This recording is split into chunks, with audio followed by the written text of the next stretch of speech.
Mama Flora na oluka yo na posa kosolola na yo. Ah, Jean-Paul.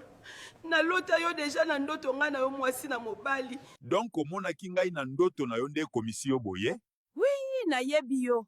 Siko nde na comprendre des ndoto botika gana kende. Bonjour chérie, ça va bébé? Ah, mon amour, merveille Mpoutou. Chérie, tokei restaurant longwana no côté abato ya maboma oyo. Oui bébé, tokei Mama Flora, désolé.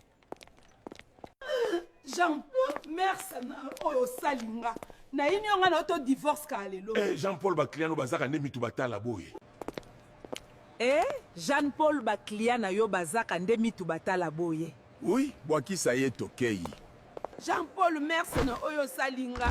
Na ini yo nga na yo to divorce kaka lelo. Ah, na comprendre sikoyo. Nazalaki na porte na yoko nyonso. Donc Mama Flora olotaki nde monsieur Jean-Paul bokomi mwasi na mobali. Na lotaki nde mokile komi na suka. Bokende na mamo esika na ye awe ezata kende koluka délivrance. Jean-Paul obosani Florian na malamu na yo. Avanga na bima awa il faut na zongisela yo ba. Mbata obeta kinga. Okanisa kina kotika yo. Ma Maria. Merveille Mpoutou na ngai ya vie. Yo nde mama wana te. Mama wana liboma alingia botolanga mobali.